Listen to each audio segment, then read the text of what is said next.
આખા મધુરાષ્ટકમાં પ્રભુ, પ્રભુ સંબંધી વ્રજભક્તો, પ્રભુ સંબંધી લીલા સ્થળો, આ બધાને મધુર કયા છે. ગઈકાલે જે ચર્ચા થઈ હતી, ભગવાન અને ભગવત સંબંધી તત્વો 5 ભૌતિક તત્વોના બનેલા નથી. પૃથ્વી, જળ, તેજ, વાયુ, આકાશથી બનેલો દેહ એ તો અધમ માનવામાં આવે છે. ક્ષિતિજલ પાવક ગગન સમીરા પંચ રચિત યહ અધમ શરીર. એમાં તો પ્રાકૃતતાના દોષો હોય, જાયતે, મ્રિયતે અને નાશ સુધીનો એના જે ગુણો બતાવવામાં આવ્યા છે, પ્રાકૃતતાના. જન્મ લેવું, વૃદ્ધિ પામવું, મૃત્યુ પામવું, ક્ષીણ થવું, આ બધા પ્રાકૃતતાના દોષો છે. અને એ દોષો ભગવત તત્વોને લાગુ પડતા નથી. એટલે કે પ્રભુ, પ્રભુનું ધામ, પ્રભુની લીલા સામગ્રી એ આનંદાંશની છે, અને એટલા માટે એના પર કાલનો પ્રભાવ થતો નથી. ભગવદ લીલામાં કર્મકૃત પરિણામ નથી, કાલકૃત ક્ષય નથી, અને સ્વભાવકૃત બંધન નથી. કારણ કે આ 3 બંધન દરેકને લાગે છે. કાળ, કર્મ અને સ્વભાવ, આમાં ત્રણેયમાં દરેક જીવ બંધાયેલો, ફસાયેલો છે. પણ નિત્ય લીલાની જે લીલા સામગ્રી છે, એમાં આ ત્રણેયનો લોપ કરી, ત્રણેયનું અતિક્રમણ કરીને પ્રભુ જીવને સ્વીકારે, એને જ કૃપા કહેવાય. અને એટલા માટે અહીંયા કાલકૃત ક્ષય નથી. ગોપીજનો 16 વર્ષના છે તો 16ના જ રહે છે. શ્યામા સતદલ નયન સુંદરી શોભા તણો નહીં પાર, વલ્લભાખ્યાનમાં જેમ કહ્યું. અને એટલે કૃષ્ણનું ક્યારે વૃદ્ધ ચિત્ર જોયું તમે? ગીતાજીનો ઉપદેશ પરમાત્માએ આપ્યો ત્યારે કેટલી ઉંમર હતી ખબર? 86 વર્ષના પ્રભુ, ઇતિહાસ પ્રમાણે. એક જગ્યાએ મને આશ્ચર્ય થયું, એક ભાઈએ મને મહાપ્રભુજીનું ચિત્ર બતાવ્યું, અને એવું વૃદ્ધ જેવું. આવું તો પહેલી વાર કે આવું ચિત્ર તો ક્યાંય નથી. આવું ચિત્ર છેલ્લી અવસ્થા. મહાપ્રભુજી 52 વર્ષે જ લીલા કરી ગયા, વૃદ્ધ થયા જ નહોતા. આ લાયા ક્યાં છે? અને જે સહજ સુંદર હોય, અપ્રાકૃતા ખિલા કલ્પ ભૂષિત સહજસ્મિત, એવા શ્રી વલ્લભને કાલ આવો ક્ષય કરે? સંભવ જ નથી. એટલે કોઈ એવી પણ ભાવના નહીં વિચારવી જે આપણા સિદ્ધાંતમાં ક્યાંય આવતી ન. કૃષ્ણને તો યુવાન જ, સદાય કિશોર અને બાલક રૂપે જ આપણે બધાએ ભાવ્યો છે, સેવ્યો છે, માણ્યો છે. પ્રભુ પર શેના કાલનો પ્રભાવ? એ રીતે જ પ્રભુની લીલા સામગ્રી પર પણ કાલનું ક્ષય નથી.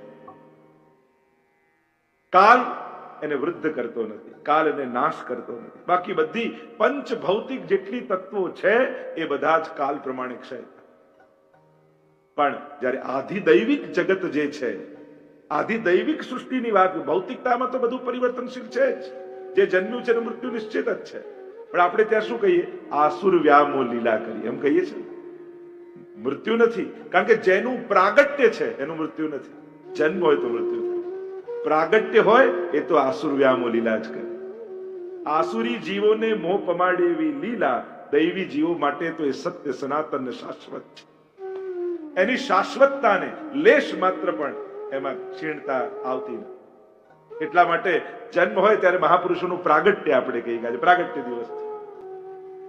અને લીલામાં પધારે ત્યારે મૃત્યુ નથી કહેતા, આસુર વ્યામો લીલા. આસુરી જીવનને મોહ પમાડે એવી, કારણ કે તેને કાલ કર્મ નભ બાંધે રે. આ તો લીલા સૃષ્ટિ એવી છે, આ આધિદૈવિકી સૃષ્ટિ એવી છે, પ્રભુની માધુર્યની સૃષ્ટિ એવી છે કે પંચ ભૌતિક તત્વની નથી, કેવલ આનંદાંશમાંથી જ પ્રગટેલી છે. અને આનંદનો અંત નથી, એ શાશ્વત છે. અને એટલા માટે એ જે લીલા પરિકર છે, આજે પણ આધિદૈવિક સ્વરૂપ રૂપે એવું ને એવું જ બ્રજમાં છે. આપણે તો ભૌતિક જોઈને આવી એટલે આમ લાગે કે આ ઓછું થયું, આ બગડી ગયું, આ થયું. હા, ભૌતિક રૂપે પણ એનો વિકાસ થવો જ જોઈએ, પણ આધિદૈવિક તત્વ રૂપે એને લેશ માત્ર પણ કમી નથી. આજે પણ વ્રજનો જે પ્રભાવ છે એ છે જ. ભૌતિક રૂપે ગમે તેટલો વિકાસ, રોડ બની જાય, બિલ્ડિંગો બની જાય, કે સિટી જેવું થઈ જાય, એનું ભૌતિક વિકાસ. પણ આધિદૈવિક જે મહાત્મ્ય એનું છે એ રહેવાનું જ છે. અને આપણે બધા વ્રજમાં જઈએ છીએ ત્યારે જે દેખાય છે જોવા નથી જતા, જે જોવા ગયા છીએ એ જોવા જવા. આપણે આધી દૈવિકતાનો અનુભવ કરવા જોઈએ, એ ક્યારેય પણ ભૂલવું નહીં. બીજું, જેમ કાલકૃત ક્ષય નથી એમ કર્મકૃત બંધન નથી. ત્યાં કર્મના સિદ્ધાંતો લાગુ નથી પડતા. ત્યાં તો કેવળ ઠાકોરજી અને સ્વામીજીનો જ ચાલે. સ્વામીજી નારાજ થાય ને શ્રાપ આપી દીધું ભૂતલ પર પડે તો જ થાય. કર્મના બંધનો ત્યાં નથી, કારણ કે કર્મના સિદ્ધાંતો નથી. કર્મ ત્યાં છે નહીં, ત્યાં તો લીલા છે, અને લીલા ભગવદ ઈચ્છાથી થાય. પ્રભુ અને સ્વામીજી માંથી જ અનંત કોટી ગોપીજનો પ્રગટ થતા જાય, અને અનેકવિધ પ્રકારની લીલાઓ આજે પણ બ્રજમાં જે જે સ્થળ પર કરી હતી ત્યાં થઈ જ રહી છે, ચાલી જ રહી છે. એ શાશ્વત લીલા. અને એટલા માટે ત્યાં કર્મકૃત બંધન નથી. કર્મકૃત બંધન લાગતું સ્વભાવકૃત પરિણામ નથી. ત્યાં સ્વભાવ બાધા નથી કરતી, કારણ કે ત્યાં ભાવનો પ્રભાવ છે, સ્વભાવનો નહીં. એટલે જ આપણે ત્યાં સુબોધનીજીમાં જયારે મહાપ્રભુજી ગોપીજનોના ભેદ સમજાવે છે, તામસ, રાજસ, સાત્વિક, તો જે ગીતાજીમાં ભગવાને તામસ ગુણ કયા, રાજસ ગુણ કયા, સાત્વિક ગુણ કયા, એ પ્રકૃતિના ગુણની વાત નથી. ત્યાં તો ભાવનો તત્વની વાત છે. તામસ ભાવ, રાજસ ભાવ, સાત્વિક ભાવ. ગોપીજનો પ્રકૃતિના ભેદથી જુદા નથી, ભાવગત ભેદથી ભિન્નતા છે.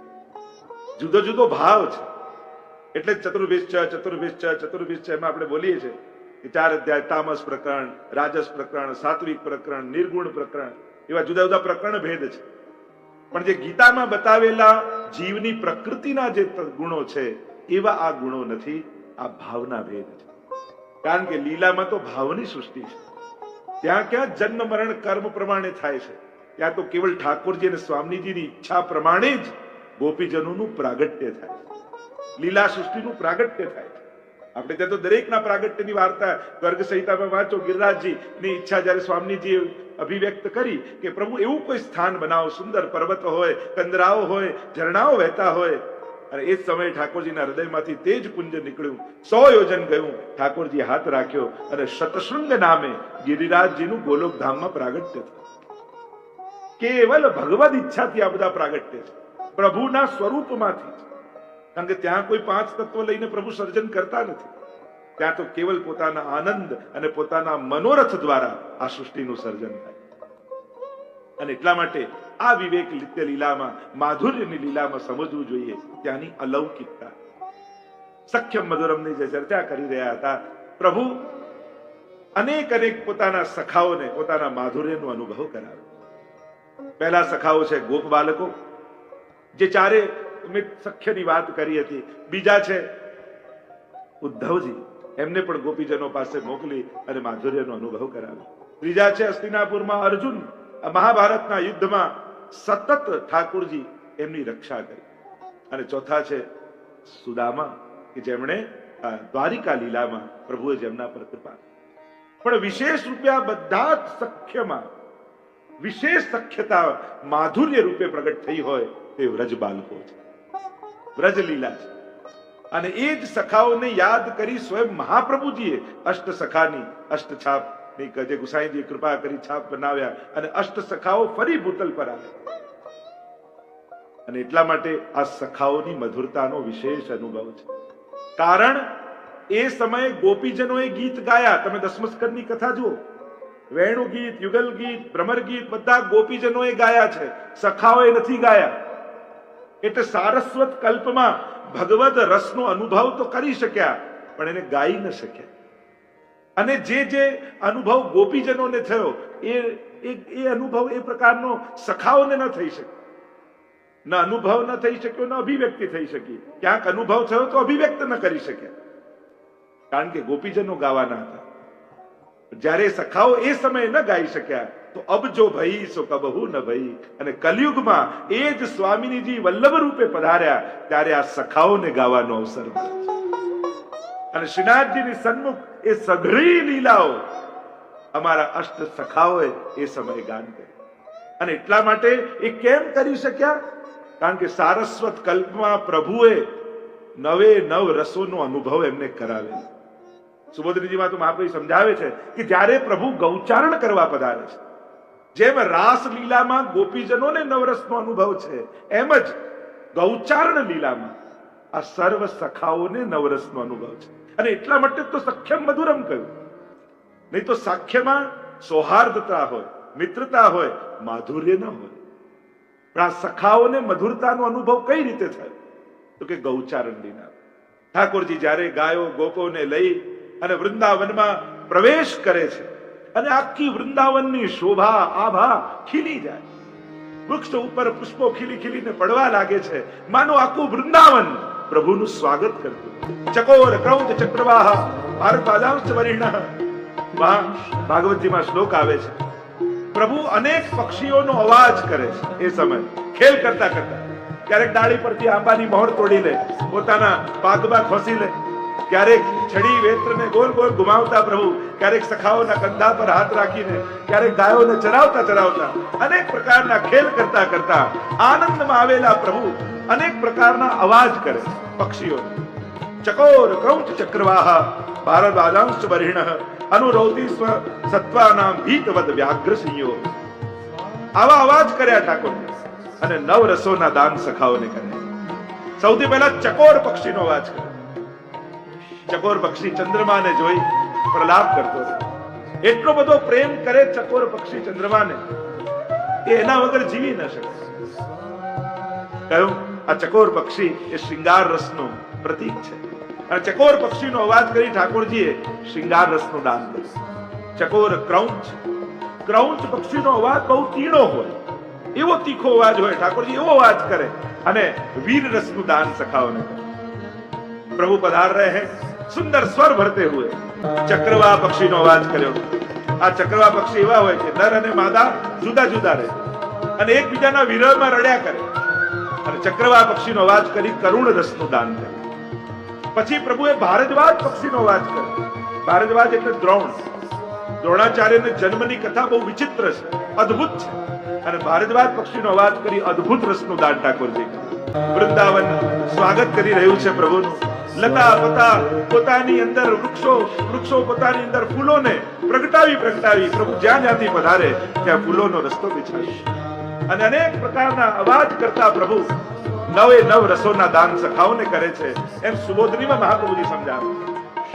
પ્રભુ આગળ જતા જતા બરહીણઃ, મયુરની જેમ એક મોટો ચોક આવે. ચોક આવ્યો, કેટલાક મોર અને ઢેલ ત્યાં નાચી રહ્યા. પ્રભુ કહે કે નટવર તો હું છું ને મારી આગળ નૃત્ય કરે છે. જેટલા પીછા પડ્યા હતા પ્રભુએ ભેગા કરી લીધા અને ભેગા કરી પાછળ બાંધી અને પોતાના ઘૂંટણીએ એવું મયુર નૃત્ય ઠાકોરજીએ કર્યું, કેવો કેવો ના સ્વર ઠાકોરજીએ ભર્યા. એવું અદ્ભુત નૃત્ય કર્યું કે આ જે ઢેલો મોરો પાસે હતી એને આ મોર એવો ગમી ગયો કે છોડી છોડીને પ્રભુ પાસે આવી. અને સખાઓએ આ જોયું ને એટલું હસવું આવ્યું. હસવું હસતા હસતા તાળીઓ પાડવા લાગ્યા અને પ્રભુએ હાસ્ય રસનું દાન એમને કર્યું. કહ્યું કે આવો મોર ક્યાંથી આવ્યો બ્રજમાં? અને હાસ્ય રસનું નવ રસોમાંના હાસ્ય રસનું દાન. બરીણઃ અનુસેતી સત્વા. અને પ્રભુ દાન કરતા કરતા અનેક રસોના અનુભવ કરાવતા કરાવતા ક્યાંક સખાઓ થોડા ઉદંડી થયા હોય એટલે આમ તેમ ઝાડપાન તોડતા હોય, ગુલાટ મારતા હોય તો કેટલાક સખાઓની સાથે બાથ ભેડી પ્રભુ મલ્લ યુદ્ધ કરે છે. આ ભાગવતજીમાં વર્ણન છે. અને મલ્લ યુદ્ધ કરી રૌદ્ર રસનું દાન ઠાકોરજી કરે છે સખાઓ. ક્યાંક સખા આગળ ગાયો ચરાવવા ગયા હોય, છાના માના પ્રભુ જઈને ઝાડીમાં છુપાઈ જાય અને ઝાડીમાં છુપાઈ જાય ને એકદમથી સખાઓ જ્યારે ત્યાંથી પસાર થાય એટલે વાઘ અને સિંહનો અવાજ કરે. સખાઓ ગભરાઈ જાય અને આમ ભયાનક રસનું દાન ઠાકોરજી. ગાયોને ચરાવતા ચરાવતા પ્રભુ શ્રમિત થયા હોય, અનવસરનો સમય થયો હોય અને દાઉજી અને પ્રભુ હવે એક વૃક્ષ નીચે બિરાજ્યા હોય. દાઉજી થાકી ગયા છે એટલે દાઉજી મસ્તક રાખી અને પહોળ્યા અને પ્રભુ એમની ચરણ સેવા કરે છે. અને દાઉજીની ચરણ સેવા કરતા સખાઓએ જોયું ને એમને ગમ્યું નહીં. પ્રભુ આમની સેવા કરે, મનમાં ગ્લાનિ થઈ અને બીભત્સ રસનું દાન ઠાકોરજી એમને કર્યું. અને હવે તો પ્રભુ પણ શ્રમિત થયા. ભાગવતજી એમ લખે છે વૃક્ષ હોય મોટા મોટા, એના મૂળ પણ મોટા મોટા અને મૂળ ઉપર મસ્તક રાખી પ્રભુ પોડી જાય. સખાઓ પંખો કરે, કોઈ ચરણ સેવા કરે અને પ્રભુ પોડી જાય એટલે શયાનો હિ શાંતો ભવતિ. શાંત રસનું દાન ઠાકોરજીએ કર્યું. અને મહાપ્રભુજી તો ભક્તિને પણ 10મો રસ કહે છે. એટલે કે સખાઓને સેવા સોંપી 10મા રસનું પણ દાન ઠાકોરજીએ કર્યું છે. આમ ગૌચારણ લીલા પ્રસંગે પ્રભુએ 10વિધ રસોના દાન સખાઓને પણ કર્યા છે. એટલા માટે મધુરાષ્ટકમાં કહ્યું સખ્યમ મધુરમ. આ 10 પ્રકારના અનુભવ. એ રીતે જ મથુરા જયારે પધાર્યા ત્યારે પણ મલ્લાનામ શનિ નૃણામ વરો શ્રીનામ સ્વરો મૂર્તિમાન ગોપાનામ, ત્યારે પણ 10વિધ સ્વરૂપનું, એટલે પૂર્ણ પુરુષોત્તમ એને કહેવાય. રસો વૈસહ પૂર્ણ પુરુષોત્તમ એને કહેવાય, જે પોતાની લીલા દરમિયાન 10 9 રસોનો અનુભવ કરાવી છે. ત્યારે પૂર્ણ પુરુષોત્તમ સ્વરૂપ માનવામાં આવે છે. અને એટલા માટે એ રીતે 16 કળા, 14 કળા, 12 કળા એવી જુદી જુદી કળાઓની આપણે ત્યાં માન્યતા અને ગણતરી છે. કોઈ પણ અવતાર 9 રસોનો અનુભવ ન કરાવી શકે, અવતારી જ કરાવી શકે. કારણ કે પૂર્ણ રસાત્મા એ છે. એટલે કહ્યું સખ્યમ મધુરમ.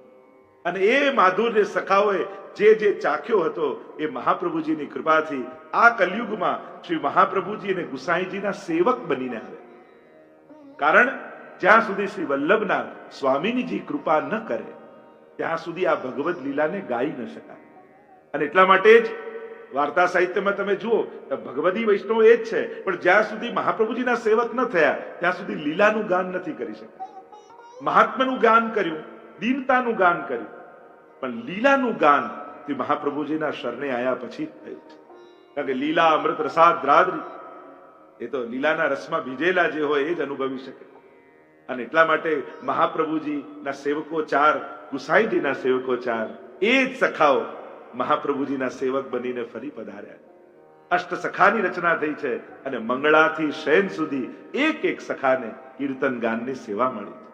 કારણ કે ત્યારે અનુભવ કર્યો, ગોપીજનો અભિવ્યક્ત કરી શક્યા એ લીલ સારસ્વત કલ્પમાં, પણ સખાઓને મોકો મળ્યો મહાપ્રભુજીની કૃપાથી કલયુગમાં. ત્યારે પૂર્ણ પુરુષોત્તમ રસાત્મા શ્રીનાથજી પ્રગટ થયા, સ્વામીજીનું વલ્લભ પ્રગટ થયા, બંનેની કૃપા થઈ. ત્યારે અનુભવની સાથે અભિવ્યક્તિ પણ પ્રગટ થઈ. અને આમ સખ્યમ મધુરમ કહી મહાપ્રભુજીએ ગૂઢ રૂપે આ સાખ્યમાં રહેલા માધુર્યને પ્રગટ કર્યું. નહીં તો સાખ્યમાં માધુર્ય ક્યાંથી સંભવે? પણ અહીંયા આ રીતે એમને રસોનો અનુભવ થયેલો હોય અને અભિવ્યક્તિ થઈ હોય એ માધુર્યયુક્તનો અનુભવ કરાવે. આવો આગળના શ્લોકોનું ગાન કરતા રસદ. સખ્યમ મધુરમ પછી મહાપ્રભુજી આગળના શ્લોકને ગાન કરતા કહ્યું ગીતમ મધુરમ. કારણ કે એ જ સખાઓએ ગીત ગાયું છે ને, અષ્ટ સખાઓએ.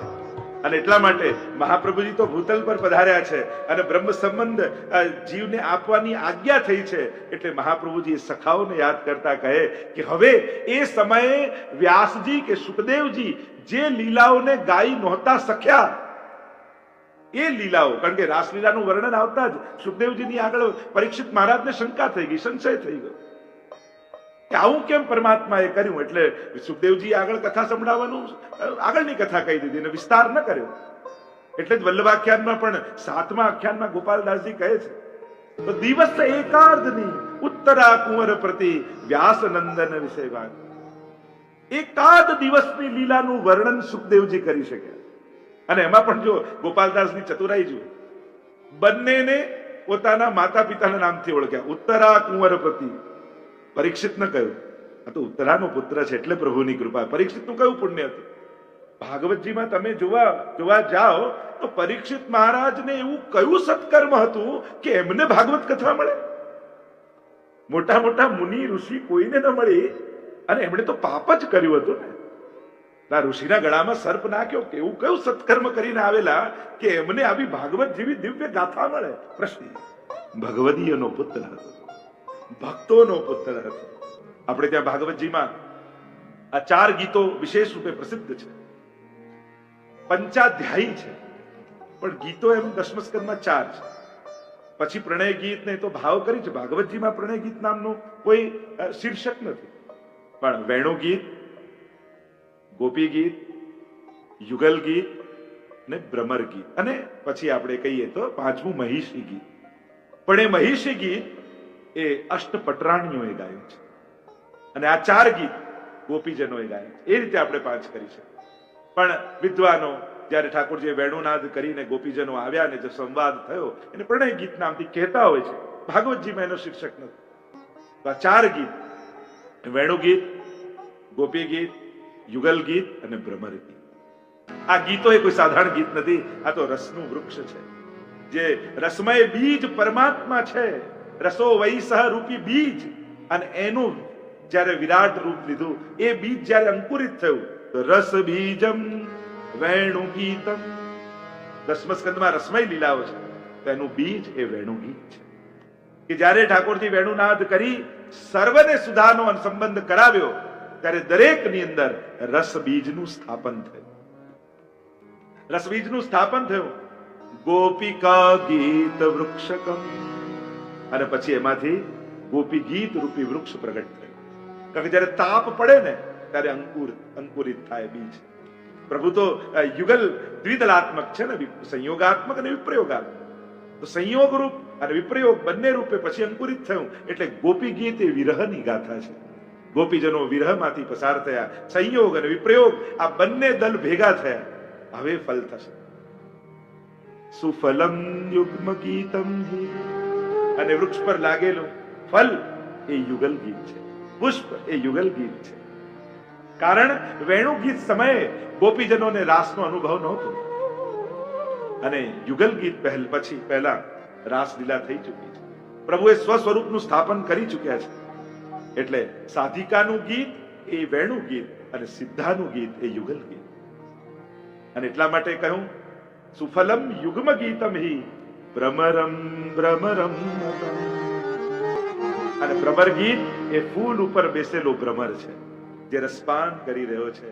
સ્વયં શ્યામ સુંદર પોતે ભક્તની ભીતર ઉગેલા એ રસ બીજો, એ રસ પુષ્પો, રસ ફલો, એનો રસ લેવા માટે સ્વયં શ્યામ સુંદર પધાર્યા છે. તો આ જે કોઈ રસાત્મક ગીતો છે, મહાપ્રભુજી કહે છે ગીતમ મધુરમ. એક એક ગીતને તમે જુઓ, વેણુ ગીતથી જો પ્રારંભ કરીએ તો એક એક પ્રક્રિયાથી ગોપીજનો રસની પ્રક્રિયામાંથી પસાર થઈ રહ્યા છે. અને છેક ભ્રમર ગીતમાં તો વિપ્રલંબ શૃંગાર, એટલે કે જો વિયોગ, વિરહ અને વિપ્રયોગ, આ ત્રણ અવસ્થા છે. ક્યાંક વિરહ છે, ક્યાં વિયોગ છે, અને છેક ત્યાં તો વિપ્રયોગ.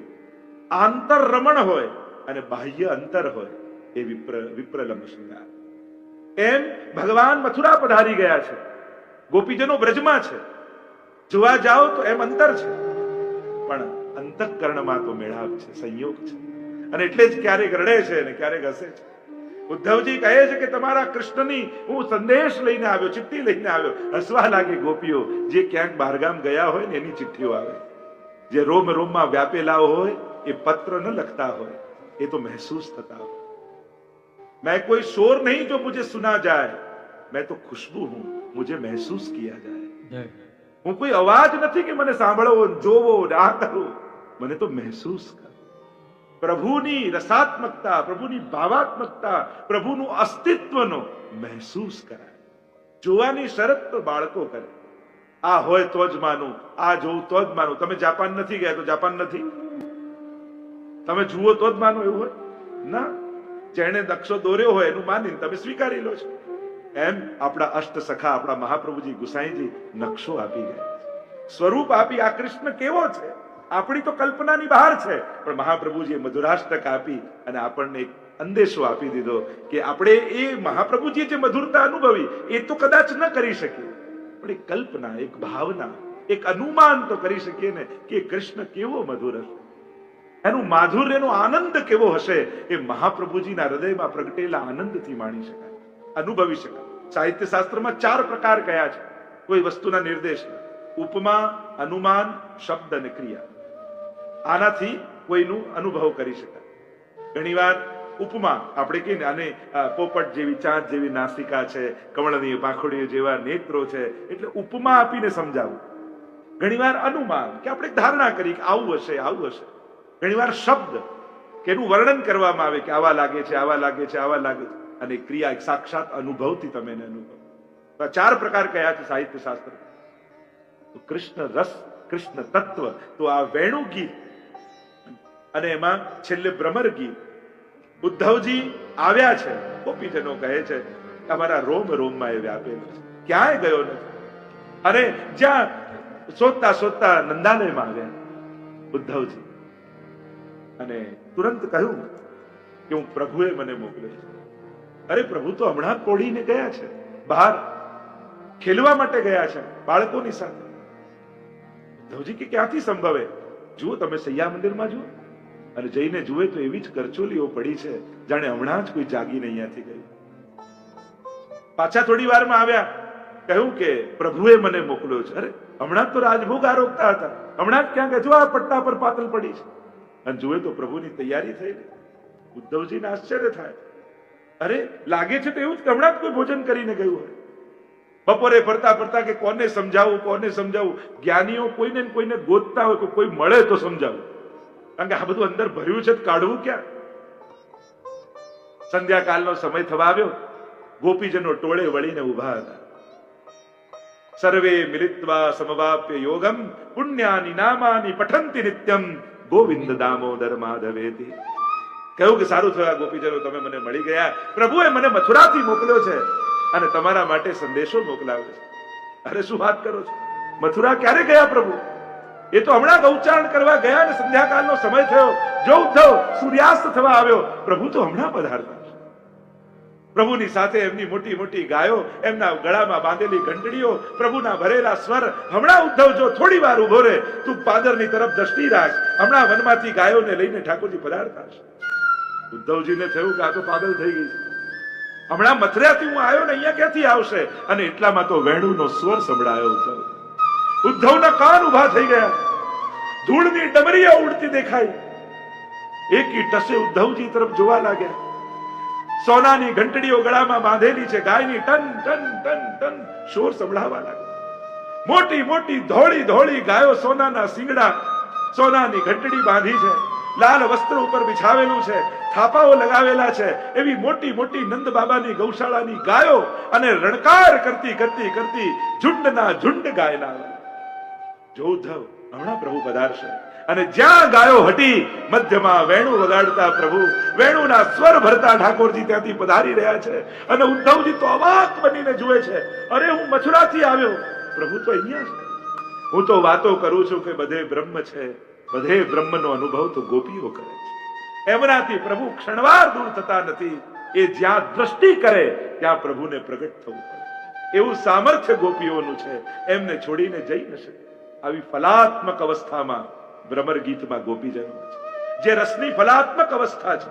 અને ત્યાં જ્યારે પેલો ભ્રમર આવે છે અને મધુપકિતો બંધો માસ સાંદ્રી સપત્ન્યા, એ આખું ભ્રમર ગીત ગાવામાં આવે છે. તો રસબીજથી ગીતમ મધુરમ જે યાત્રા શરૂ થઈ, વેણુ ગીતમાં પ્રભુએ રસબીજ સ્થાપી દીધું. કારણ કે જે અદ્ભુત રૂપ લઈને પ્રભુ પધાર્યા, અને એક એક પર જેના ઉપર પ્રભાવ થયો, જડ ચેતન જેવા થયા, ચેતન જડ જેવા થઈ ગયા. અને સર્વે ગોપીઓ બસ આ જ ગાન કરતી કરતી દિવસો વિતાવતી વિતાવતી કૃષ્ણમય થઈ જાય. એમ સુખદેવજી વર્ણન કરે.